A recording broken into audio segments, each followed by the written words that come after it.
How do you top your love for your cat?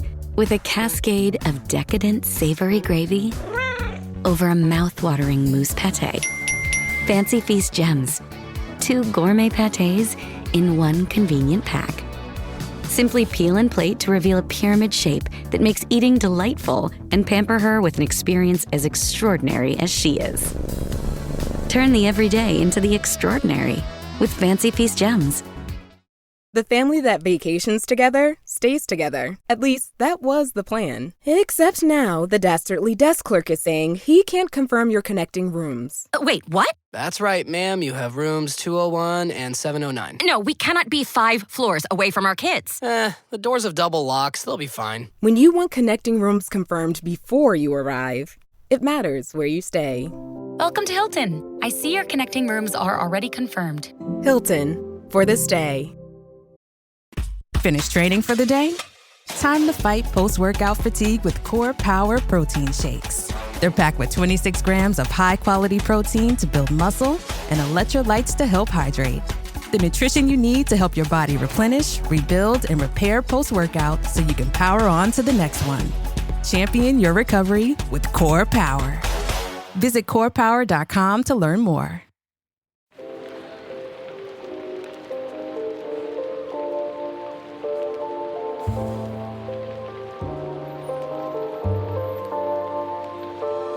Welcome to Book Talk for Book Talk with Jack and Amy, your besties with a literary podcast that deep dives into your favorite novels. This is Jack. And I'm Amy. We're currently preparing for our Heir of Fire analysis to talk to author Abigail Owen about her newest novel, The Things Gods Break. Abigail is the #1 New York Times, #1 USA Today, and international bestselling author of over 30 books from YA epic romantasy to new adult modern mythic romantasy to spicy adult paranormal romance. She loves magical worlds with plots that move hot and fast, feisty heroines with sass, heroes with heart, a dash of snark, and oodles of HEAs. Happily ever afters. Find her at her website, abigailowen.com, or on Instagram at AbigailOwenAuthor. Welcome. Welcome, Abigail. Thank you so much. Thanks for having me on. I'm excited to talk with you. Yes, we're so excited to have you here because The Things Gods Break. We've read a lot of good books this year, but this one broke my brain. Yeah. I really, really, really enjoyed this book. Thank you. It tried to break my brain too.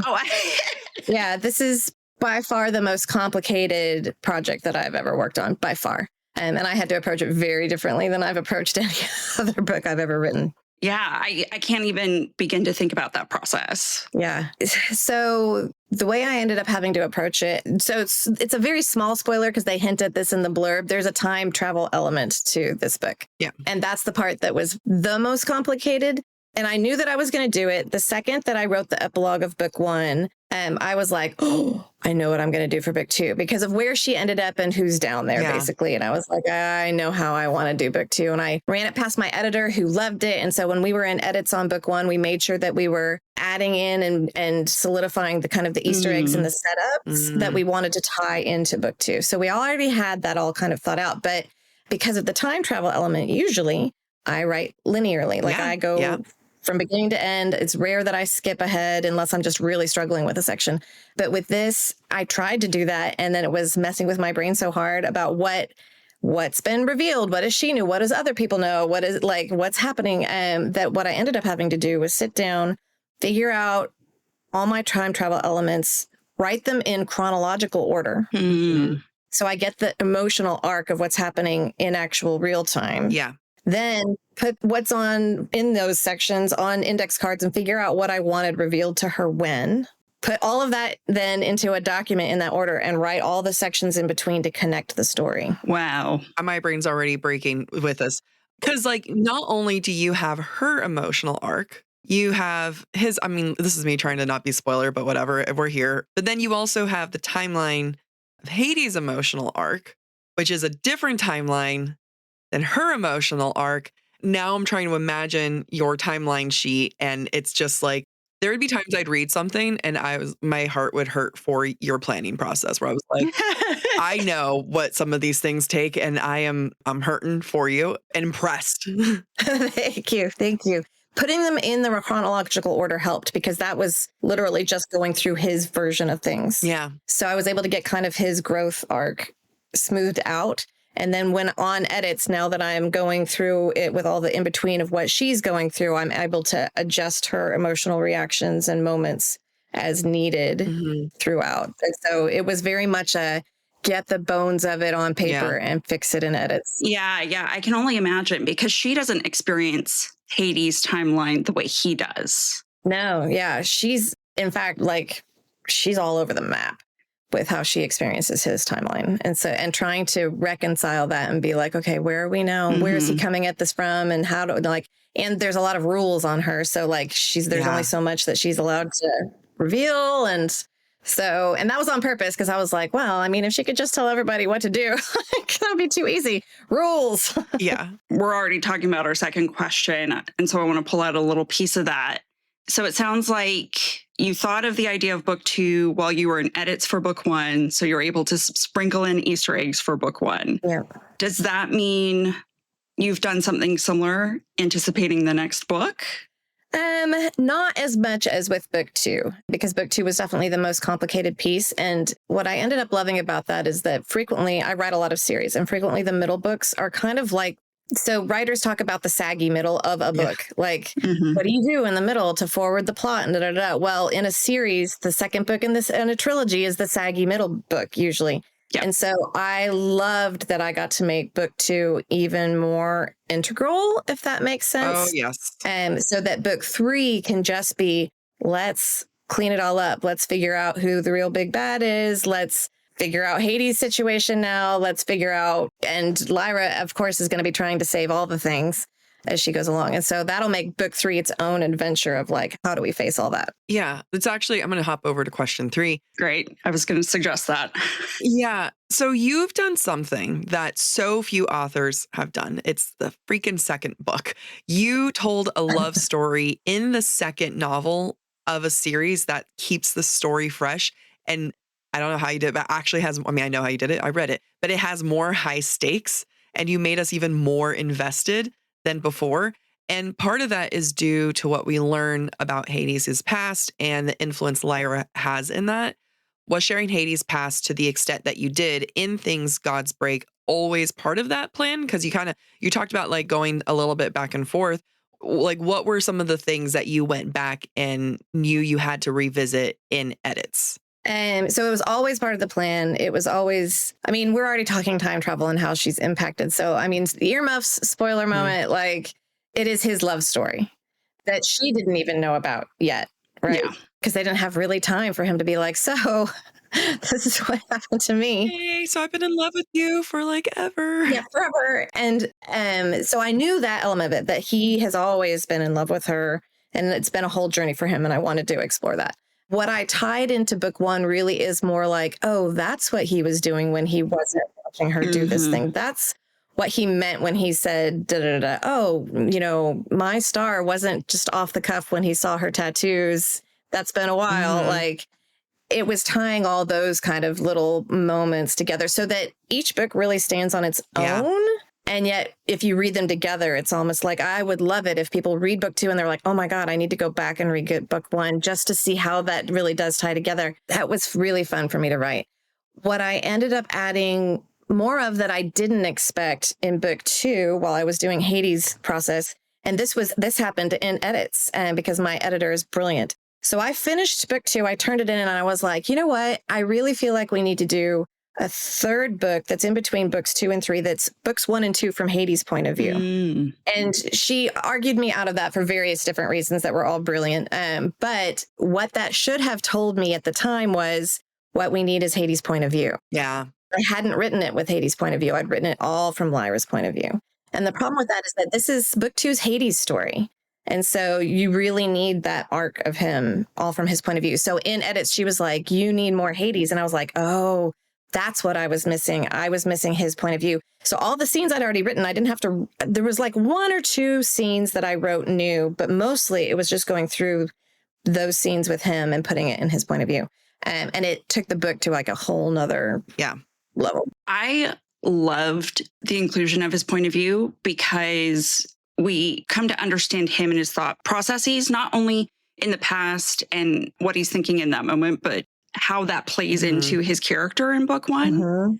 And yeah, I agree. I thought kudos to your editor because that was a great idea. She's brilliant. I was like, oh, this is going to, and actually it didn't end up taking me that long because like I said, I was adjusting scenes already created and just making sure that it was all his reactions, his point of view, which just made them like, it was so fun writing his point of view. But yeah, she's brilliant. I was like, yeah, and I should have seen it. My gut was already telling me there was something missing.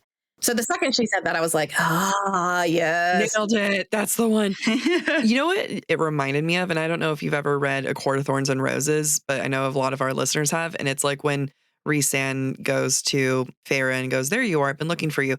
It's that moment, but you did it. I mean, I don't want to compare, but you did it so much better. Like it, it was that feeling of like, you know, eventually you get Rhys's point of view and you're like, oh my God, that's why he, you know, he found her. But like, imagine that, but a million times more and more impactful and more exciting. And that was like, I thought I would never have that feeling again.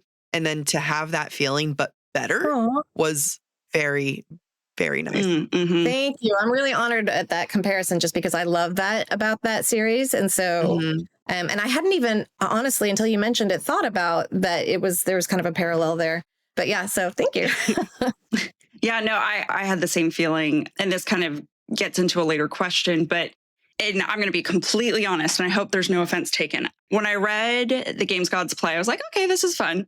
But when I read The Things Gods Break, I was like, oh my God. Not only is this book brilliant, but that changes the whole narrative I have about the first book. Yeah, which I haven't had since Guitar and Mist and Fury. Like, that's the thing where it's like, that was the only book that I have ever gone back and viewed the first one differently and been like, oh, yeah, this was great. And then gone back and be like, holy shit, I think you're a genius. And then that was absolutely this book. And to add time travel into it just like adds, like, that's just so hard and messy to like plot. It was so hard. And I love how it turned out. I'm very happy with how I ended up making it work. But I probably spent ask any of my like closest author friends and they'll be like, she spent 6 months complaining about time travel and how she never wants to do this. Well, you've created, I think, an excellent model because we've seen time travel in other books, right? But I feel like you've created the recipe for how to do it well. Oh, thank you. Thank you. Wow. We're here to hype you up. Believe it or not. So I think fantasy lends towards this. First books are always fun because you're setting up everything, right? But for me, first books are really like the jumping off point for the rest of the series. Because I can expand so much on the characters, on the world, on the conflicts, on the, like, it just gives me the page space I need to really blow it up. The reason why my romantasy will never see the light of day is because I'm like, this is just set up and it's boring. And I know that's how all romantasy books start. It's so hard. And series start, but it's hard to stay motivated. Yeah. Where I try to have fun with the first books is let's see what unique things that I can set up.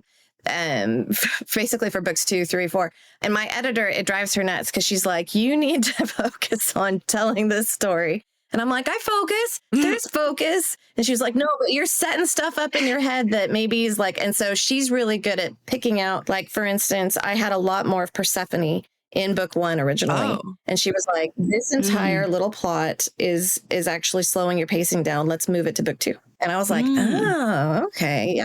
Not having Persephone in the first book tortured me in the best way possible. Because Amy read it before me. And then I was catching up and I was like, I think she's Persephone. I think she's the reincarnation. And then once I was like, no, there's an actual Persephone. And then I was jealous of her. I didn't care if they're like, you know, just really good friends. I was like, no. Yeah. I'm a jealous creature. Yeah. Writing Persephone in book 2 was fun because I had the same reaction to her. I was like, Lyra's going to be like, like, even though Hades is explained very well exactly what that relationship is, like, so like, you know, what if you want something different? Like, but then you bring her in and then you have like other things. I mean, we're so beyond spoilery, but then you have certain interactions that she has with other certain characters where I was like, wait a minute, again, I'm a jealous creature. I'm ready to not to like the competition type thing. Like I very protective of the characters I really like. Yep. And yet I was like, wow, I'm really happy that I'm not playing into my own issues and liking her. But I think that actually kind of goes into the first question if you want to ask that. Yeah. So what I love about the Things Gods Break, we've read a lot of different Hades Persephone retellings, a lot of Greek mythology retellings, but you take some mythos around Persephone, but especially the Titans, and you've rewritten that lore. And what I love is that you've taken a cast of what are supposed to be unlikable characters and made them so lovable, but also tragic. Yeah. And it really hurt my heart. And because this story, as you said, is about Hades and the time travel, they actually don't get as much time on the page as you would expect, given the emotional attachment that we develop for them. So my question is, how did you decide what elements of the original mythos to keep versus write anew? And how important was it to you to keep some of the Titan lore true to what may be a common understanding today? I would say it's similar to how I approached games, actually. And what started out as me going, the Hades Persephone myth is one of my very favorites, and I would love to write it. But as you mentioned, there's been all these fantastic Hades Persephone retellings. And I was like, well, I don't know that I want to go down that same track for that reason. Like, I don't know that I can add to that, cadre of books. And so it's like, I want to do something a little different. It also, in my mind, helped that then I didn't have to work through the whole, he's technically her uncle issue. That's fair. And so I was like, oh, well, if I'm giving Hades a completely different love story, setting it in a modern world as well helped with this. Yeah. And because now there's no, it kind of divorces it a little bit from the ancient. I can kind of do what I want, but I still wanted to honor the myths that I love so much. And so trying to keep in line with those and trying to stay with them while making the story my own. And that's what made it almost easier, because it was like, oh, I can break anything I want as long as there's a good reason to break it or twist it or change it how I want to change it, that there's a reason for it and not just to change it. And so that made it really fun, because it was like I tried to give little winks and nods to the classicists out there who really love these myths and know them well, of I know I'm breaking canon. I know I am, have fun, come on the ride with me. And that just allowed me to do the same thing with the Titans. What made it even easier with the Titans is that when I know the Greek mythology very well, and I know the basic part of the Titan mythology of that, insofar as I know that Kronos swallowed his children and that they helped Zeus get them out, and, Aphrodite's birth with, castrating the father, and there's all sorts of things like that. But I didn't know much beyond those stories. And what I learned was in my research that there's not actually a ton about them, that they are kind of the backstory to the gods. And so that was oh, well, I can kind of pick up anything I want then. And when I first started the book, I debated, okay, do I want to make them the monsters that she has to fight to get out? Or do I want this to be something else? And the way I ultimately went with it as more of a found family situation really was because of Lyra.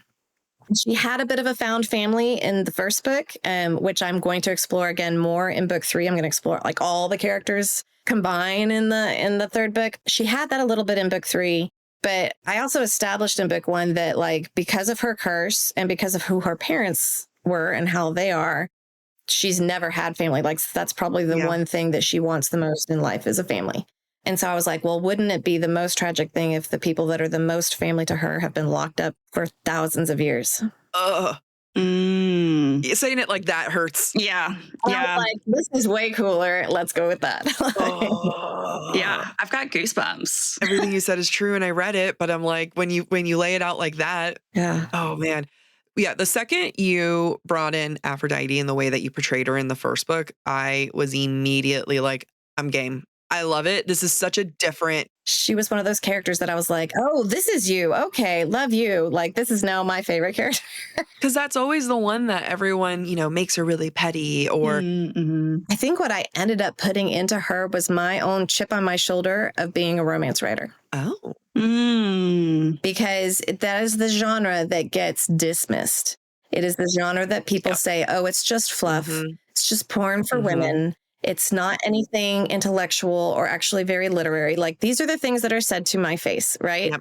As a reader, my entire life, and now as a writer, to which I'm like, it sells more than 50% of the book revenue out there. It is floating all the other genres, and it is written by incredibly intelligent people who are writing fantastic stories with characters and plots that are intricate and layered and very literary. Yeah. So like, I put all of that beef into Aphrodite because I think it's the same for her. She is dismissed because love is considered fluffy. And it's like, love is the thing that can rip worlds apart or stitch them back together. So why are we making this less than? Absolutely. Yeah. That's our entire platform. That's like literally why we started this podcast, was to do literary analysis, because we both have bachelor's and master's degrees in literature. And we're just like, no, it's not taken seriously enough. And we actually started an online journal, not pure academic, because then that would require peer review. And I'm like, we can't set that up. Yeah. But it's an online journal that's taking romantasy and romance seriously. And we're trying to do think pieces. And eventually, like, we want authors to be like, hey, have a space to like, just to say like, hey, this is, well, one, we create a safe space that people can contribute and just say, here are all of the things that people dismiss about romantasy. Just because we want a happy ending does not devalue or that there's anything. Yeah. Why does sex suddenly make this less legitimate? I don't get it. Yeah. Right. Sex in Game of Thrones doesn't make it less legitimate. Right? Sex in all these Oscar-winning movies, because it's not sex that women get to have pleasure from. It's sex or like surrounded by men's pleasure. That's why. Yep. Mm-hmm. Yeah, and it's about power for them. Yeah, it is, and so that's very much that's been a chip on my shoulder. I've read romance since I was about 11 or 12. My mom had historical romances on a bookshelf, and when I started paying attention to them, she wrote the age I was allowed to read each one on the inside cover. Oh, what's funny about that is that this is in the 90s when it was tame. Yeah. At 12, I could have read all of those and been just fine. Yep. When I started getting my own romance collection, I very much leaned into like the Harlequin category romance. That's where I started. And I would just get tons of them from used bookstores because that's what I could afford as a poor student. And I kept them in my closet where you couldn't see them. And all my literary books were out in the living room where people could see them. I have a very, very good friend from high school. His name's Andy, who was helping me move once and discovered my romance stash. And he goes, Abby, so he was like, I pride myself that I can tell a lot about a person's personality from the things that they read. He was like, and you have always had me very confused until I found these. And now it all makes sense. It is something about like saying things loud and proud. When we started the podcast, it would be like, oh, we have a book podcast. And not that I was ever ashamed of romantasy, but now when they're like, oh, you read, I'm like, romantasy, romance, like, come at me. I allow myself, I'll kind of like, this is me like pushing myself to expand. I allow one book a year written by a man. That's it. I'll expand that way. Yeah. Yeah. That's pretty much almost entirely what I read. I used to read, so I read romance separately from fantasy and sci-fi all up through my 20s and into my 30s until Twilight came out. And I was like, wait, you can do these together? You can do both? And that's when I finished my first book, finally, was that I can put them together. I bought the 20th anniversary edition. Have you seen that? I haven't. I must see. Okay, hold on. Give me a second. It's like so, this is worth it. Yeah, that book will always be special to me for that, just for that reason, is that it introduced me to this fantastic genre. My master's degree, I did it in the gender politics of vampirism was my dissertation, which led into the concept of like Twilight. Like I took it through the journey because like at the time Twilight had just come out. Okay, so here is the box that it comes in. Oh, it's very pretty. This is the book I got yesterday. And then, oh my God. That's so pretty. Look at it. Oh, all right. I might have to get that just to have a special edition of the book. Because like that book, more than any other, influenced my career and where I am now. So, say what you will this many years later. And that's true, by the way, of every book. Time always is going to adjust how you're looking at books. Mm-hmm. Yeah. But it inspired an entire new generation of readers. Yes. Yeah. And so me, it's always going to be a fantastic book for that reason. Yeah. It's so funny because I remember being 18 or 19 when Breaking Dawn came out. And someone convinced me to read all the books. I binged all the books in 2 weeks. And that was the moment when I was like, I'm never reading anything anyone suggests ever again.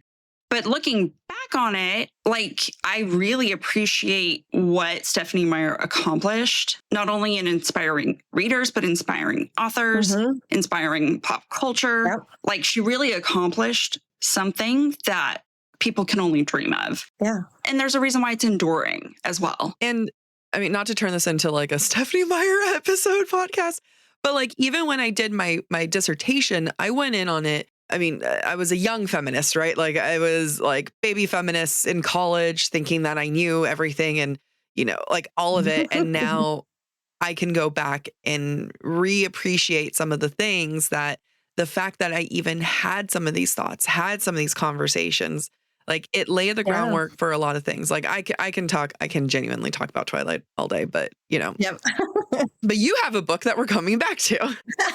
Yep. Yes. Hang tight. We'll be back faster than a smoldering stare across a battlefield. Amy, I came to visit you at your job and there's so much walking, but I held up like a champ because I had my Walk Slim Glide from Vionic, which you wear all the time to work. They are the perfect walking shoe that pairs well with all of my work clothes, and they are so comfortable whether I'm standing up at my desk or walking between meetings. What I love about them is that they bring that support that I need throughout the day, but are also super stylish looking. Yeah, I've been wearing them with every single outfit and on a date. Vionic's exclusive VioMotion technology is really what sets them apart because they began by revolutionizing medical orthotics. Today, they continue to use that science to engineer shoes that leave you feeling energized and confident all day. They even offer a 30-day guarantee. You can wear them, love them, or return for a full refund within 30 days. And let me tell you, I have no intention of returning mine. That's how you know when they're good, is that they're like, oh, you want to return it? Because you're not gonna. Use code BookTok at checkout for 15% off your entire order at vionicshoes.com when you log into your account. It's a one-time use only, so buy all the shoes you want to try, give them a whirl. And this is going to be great holiday shopping right here. Vionic Shoes, wearable well-being for your feet. AG1 Next Gen is a daily health drink clinically shown to support gut health and fill in common nutrient gaps. What I love about AG1 is the live probiotics that are in the drink in addition to the 75 plus minerals and vitamins. I've tried the probiotic pills and it just doesn't work for me. You are a probiotic girl. I try so hard. My favorite part about AG1 Next Gen is the fact that they have multiple gold standard clinical trials. In an industry where not everyone invests heavily on research, AG1 Next Gen goes to great lengths to continually invest in rigorous peer-reviewed clinical trials. Not only does AG1 support gut health, it also boosts energy, provides daily nutrients, and supports your immune system. Head to drinkag1.com/booktalk to get a free welcome kit, including a bottle of vitamin D and free AG1 travel packs when you first subscribe. That's drinkag1.com/booktalk. BOOKTALK. I have been looking for a multivitamin for a really long time, and Ritual has actually always been on my list to check out. And I am so happy that we are partnering with them today because Ritual's essential multis have the nutrients most of us don't get from our food and all in their clean, absorbable forms. They're super heavily researched, and there's no shady additives or ingredients that do more harm to your body, which is exactly what I need because I already do enough harm to my body. And I'm right there with you. I use the Ritual Essential for Women 18 plus, but I also really love their daily protein because getting protein is a full-time job, and Ritual helps me. I've been loving their Synbiotic Plus gut health because, as all of you know, my gut hates me. It gives you the necessary prebiotics, probiotics, and postbiotics for a healthy system. Their Essential for Women 18 Plus multi contains 9 key nutrients in 2 delayed release capsules designed for optimal absorption per day. Ritual's multivitamins are vegan, non-GMO, project verified, gluten, and made allergen free. And even if you don't think you need those things, trust me, you need those things. Instead of striving for perfect health, aim for supporting foundational health. Get 25% off your first month only at ritual.com/booktalk. Start Ritual or add Essential for women 18 plus to your subscription today. That's ritual.com/booktalk, BOOKTALK for 25% off. One of the things I really wish is that as a kid, I was taught healthy money habits. And luckily with Acorns Early, you can teach your kids those healthy habits. Acorns Early is the smart debit card and money app that grows kids' money skills as they grow up. Start with the In-Chore Apps tracker and teach your kids the value of $1. Also, the satisfaction of crossing off a chore. Then you let your kids start their own savings goals. The amount of toys I would have bought myself as a child if I had this. Kids can spend what they've earned with their own customizable debit card, giving them that extra sense of independence. I think giving kids that level of independence is so important. I completely agree. Because if they don't learn it now, they're going to have to learn it with higher stakes later in life, which my parents didn't do with me. Plus, with Acorns Early's spending limits and real-time spend notifications, parents always stay in control. This is honestly one of the most genius apps, and I can't wait to be able to use it with my kids. I wish I had kids just so I could use this. You're going to make sure my kids are going to use this. That's right. Ready to teach your kids the smart way to earn, save, and spend? Get your first month on us when you head to acornsearly.com/booktalk or download the Acorns Early app. That's 1 month free when you sign up at acornsearly.com/booktalk. BOOKTALK. Acorns Early Card is issued by Community Federal Savings Bank. Member FDIC. Pursuant to license by MasterCard International. Free trial for new subscribers only. Subscription fee starting from $5 per month unless canceled. Terms apply at acornsearly.com/early terms. So let's talk about themes. We love to talk about themes. And I know that this is Hades' story, but it also is an extension of Lyra's story. And she's experienced some growth in book 1. We're in book 2. And I really feel like this was the cherry on top for her character growth, because as she struggles to escape Tartarus, she learns that she is truly the master of her own fate and always has been, which gave me full body chills as I was getting through the past scenes. And what I love about that is she's gone from being a self-fulfilling prophecy to being the sole influence in her success and her failures. How much of Lyra's experiences in this novel were intended to complement and solidify the lessons she learned in the previous book? Because you believe in happily ever afters, how difficult was it for you as the author to balance the power of allowing your characters to suffer versus avoid that suffering? Because Lyra tries to avoid some of that suffering, definitely. I think, which is a very human response to any kind of trauma. I love character arcs in general. I don't approach them as deliberately as you would think, just because my characters are very much real people who tell me where we're going in the story. I'm a heavy plotter, but I will change that plot on a dime if my characters are like, no, we need to go here first. Or I need to have this experience first. So I experience it with them as we go.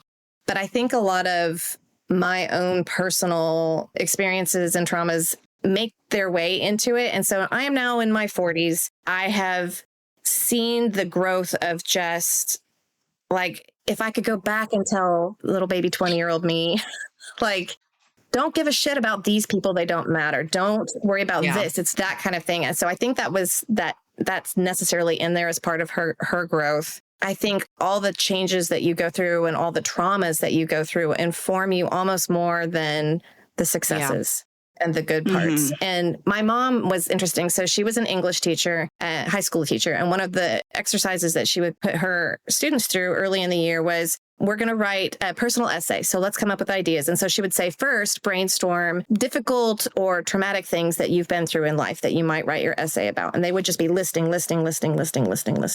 Okay, now think about positive things that have impacted you. And she was like, they would come up with 50 things bad, 3 things good, even though probably it was more balanced towards the good, most likely, right? And so it's natural for humans to, I think, internalize those traumas more and grow from them more. And so there's definitely that part for her with me, I think. But I think that's true with all my characters. Like I said, like I like to see how they grow. every once in a while, there's certain things. I have certain characters where like, I know that this character is going to be the break your heart character. I know that this is going to be the character that's going to betray them. I know that this is the character. And then I have characters where I'm like, oh, that one surprised me. Aphrodite, she surprised me. And just how they impact the characters around them. So I love writing all of those interactions. And then just on a more personal note, my response to trauma is to like stuff it down and just, I go into, my therapist calls it Bob the Builder mode.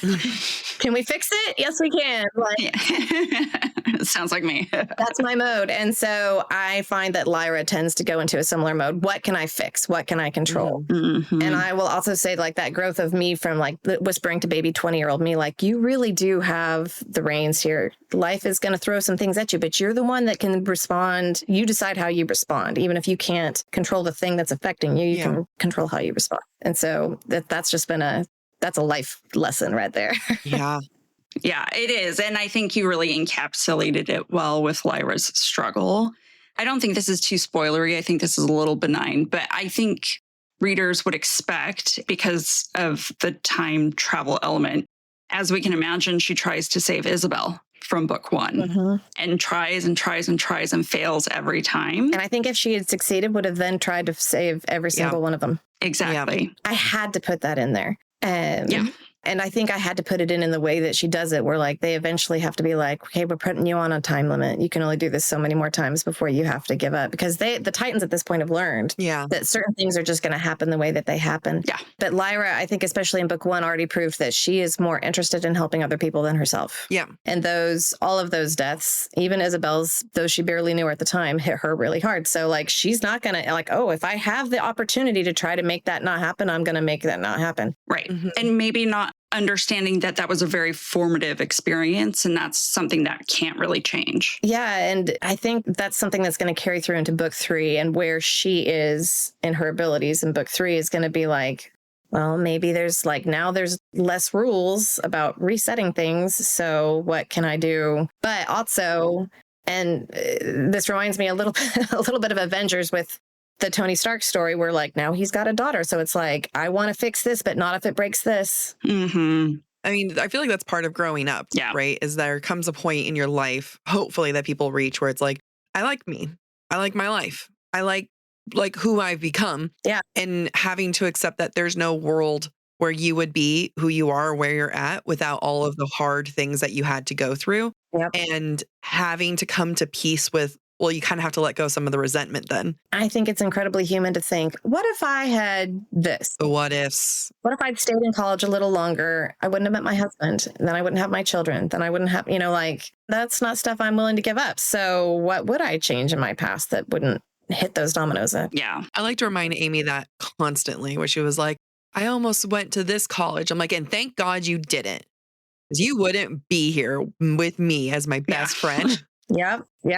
It's true. And then if you get really, existential with it, you can get into the whole like, well, if they hadn't figured out how to do cesareans by the time I was born, my mom and I would have died in birth. Like, and my son and I would have died in birth. Like, there's no way we would even be on this earth. So like all that fun kind of time twisty, multiverse, existential, like what would happen if this, and this? Yeah. It's going to be interesting to see how you handle book three, because there's this liberation to do more in the past. Yeah. But also to not do that. Because there's going to be that, what if I break all of it? Yeah. What if they're still stuck down there? What if I'm not with Hades? What if, I could break it all? Right. So I kind of want to shift the conversation a little bit to another theme that we saw. And it was one that resonated with us. And I think you handled it very masterfully done. And if we didn't believe it, we wouldn't be saying it. We would be skirting this around a different conversation. I want you to know that. But it's the fact that like sometimes knowledge and truth is withheld for a purpose. So you can really face the common frustration that like a lot of readers have. And it's like why don't you just say something? And it's almost like a miscommunication and everything is like black and white. And I am guilty of it constantly. I'm an over communicator. We said that in the very beginning of like, I just love oversharing. And the trope or the fact that it's information is intentionally withheld from the protagonist is such a great way of handling that. To what extent was your intention versus the consequence of time traveling? Was that like a component? Like what is a little bit of a chicken and the egg situation? A little bit. Really, it was more about the rules, because if she can know everything and change everything right up front, that solves the whole book. Yeah. Yeah. Right. And so it was like, what I find that I've done this long enough now that with powers, it's like you've got to put restrictions and consequences around powers. Otherwise, they can just snap fingers and, kill a whole universe. Like, for that reason, that's in there more than just about anything else, is to put those rules around it where it's like, we can't make this easy. But at the same time, I am also a great believer in that you find out truth and information at the pace that you need to, if that makes any sense. Yeah. And I see this in little ways and in big ways. It's why I'm always a little bit mystified why people hate the miscommunication trope. Yeah. I think they hate it because it's incredibly human. Yeah. In such a frustrating way, because I don't know about you, but I miscommunicate all the freaking time. And whether that's holding things back or, oversharing, I am also an oversharer, and that can bite you in the butt just as much as not sharing. Oh, yes. That it is a very human place to be, and where they're coming at from it, or the mood they're in when you're telling them something, makes a difference to how they receive it and how they then, take it and use it. And so that's such a human place to be in, that it's like, yeah, you don't have all the information all at once. There's a reason why 20-year-old baby me didn't have all that information. She had to go through those things to learn it. Yeah. And I think this is true in real life as it is in books, is just because it feels good for you to communicate that doesn't mean it feels good for the other person to receive it. Oh, yeah. Yeah. I think it's like the concept of miscommunication, you just said it, where it's not like a withholding of information. It can be an oversharing of information. And that has bitten me in the ass plenty of times. So like miscommunication does not mean missing the communication of you withheld communication. Yeah. It's missing the communication in general, where you could... So you're just fucking it up, basically. Yeah, like you can try your hardest to try to not fuck it up. But, if the person that you're here, like you're talking to, isn't in a place to receive it, and if you don't preemptively be like, hey, I need to do X, Y, and Z, are you in a good spot to do this? Yeah. Like, it's rough. And I think where most readers get the frustration with the miscommunication, if it's only used as a plot device. Yeah. Yeah. This is to make sure we have the third act breakup, so we're going to have a miscommunication moment. Like, okay, that is frustrating. But I think miscommunication on a human level is actually, it's messy and it's hard and it's true. And it's, kind of how relationships work. And I can even think of very specific examples where somebody didn't communicate something that they didn't want the other person knowing, that person found out, and then has the quandary of, do I tell this person? Mm-hmm. Yeah. There's a reason they didn't tell me. Why? Like, I've seen situations like that. 23andMe has caused a lot of situations like that. So true. Oh boy. Later on one day, Abigail, I want us to have a nice long drink so I can tell you a lot of things to go on with that. Yep. Oh gosh. I like what you said about miscommunication being a plot device versus a consequence of life, actions, life, etc. are two very, very different things. And I think you demonstrate that meaningfully here in this book. So I hope you don't get the frustration from readers about miscommunication, because you can see how Lyra's like, I want to tell him. I want to tell Hades things. Yeah, but what if... Yeah. Yeah. I think we answered all of the questions we asked them. Yeah. It was just natural. It was a natural conversation. I think before we wrap up, because you talked about Easter eggs that you solidified in the first book for the second, I think a lot of your readers are going to be really excited for the reread of the Games Gods play. What are maybe some specific things you encourage them to pay attention to when they go back for their reread? I would say pay attention to when Hades is not on the page. Yeah. More often than not. And I will say that there is one or two where you still don't know what he was doing. And that was on purpose. I would say pay attention to his interactions with Lyra, because he's having in book one to be a lot more careful than you realize with her. It's not just about getting her through the crucible. It's about what he can and can't tell her. Yeah. He's in his own can and can't say. Yeah. He really is. Yeah. And the reason why makes it even harder. And spoiler alert, it's because of her. Yeah, it's because of her. Enemy, essentially. But in order to fix all the things, she has to be like, it's this very knotted kind of situation. What I love about it is that things that during the first read of the Games Gods play, you might have been like, well, I know I was like, he got there real fast, like with his feelings or, you know, like it's obvious what's happening here. Why isn't he just telling her or what, or why can't she figure it out, et cetera, et cetera. And now I have a whole new appreciation for, oh, I now know the backstory of how Hades developed his affection for Lyra. And I now know why certain things are kept secret. And so I think if anybody was frustrated with book one, it now is revealed. It's revealed. It makes a lot more sense. And I love that. I love that for you as well. Is there a moment that you're particularly proud of? Probably it's their meet cute more than anything else, because I will say it helped that I didn't have book two in mind at all when I wrote the entire first draft. It meant that we were adjusting for book two as we went through in edits. So we could make it pretty subtle versus me really already being like, I'm writing towards this. But that was also a really fine line to walk of what would he say if he already knows these things? And so making that particular interaction more than any other, because that's when we first meet them. So you still need the will they, won't they, the banter, you know, the push and pull that would be normal in that book when you think that's all it is that's their meet cute. And then adding on the subtle little brushstrokes of there's more going on underneath the surface that she has no clue about yet. Yeah. I love it. Well, thank you so much for your time, Abigail. We want to respect your time. But before we wrap up, are there any upcoming projects or events that you would like your listeners to know about, or our listeners to know about, and your readers? Sure. So probably the easiest way to follow me is to go to my website, abigailowen.com. I've got all my events listed there. I have one coming up in Baltimore on the 21st for release day at Books A Million Columbia. And then I'm doing another one in Austin on the 28th. My hometown is Austin. And then, unfortunately, because we pushed the date for the release so that I could add all the Hades in, which was, I was like, all right, that's a good reason to push the date. Well, more Hades. Okay. But for that reason, a whole bunch of other events that I had planned had to get pushed to like January. So look for announcements of other events in January. Any California ones? In LA? I'm going to be in California for Steamy Lit. Wait. At the end of this month. We are too. Yeah, we're going to be there. We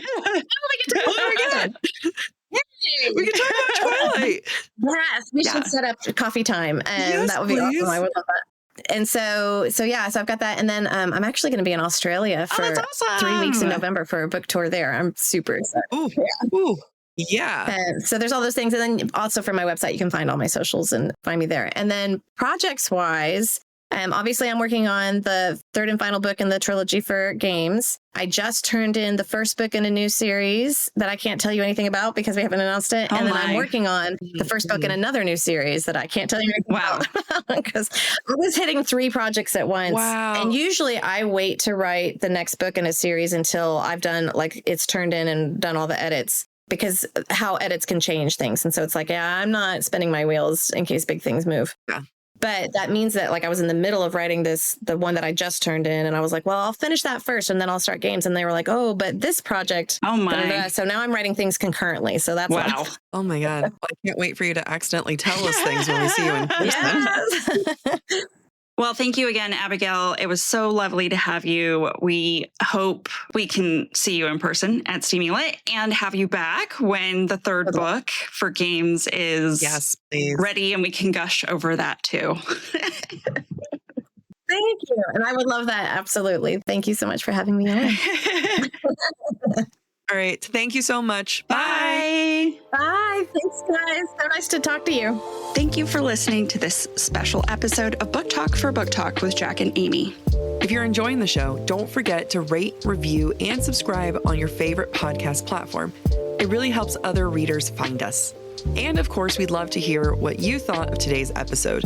Share your comments through our forum at BookTok-favorite.com, and we might feature your feedback in a future mini episode or in a Patreon exclusive episode. For merch and more ways to support the show, head to BookTok-for-BookTok.com. You can follow us on TikTok, Instagram, or YouTube at the handle BookTok-for-BookTok.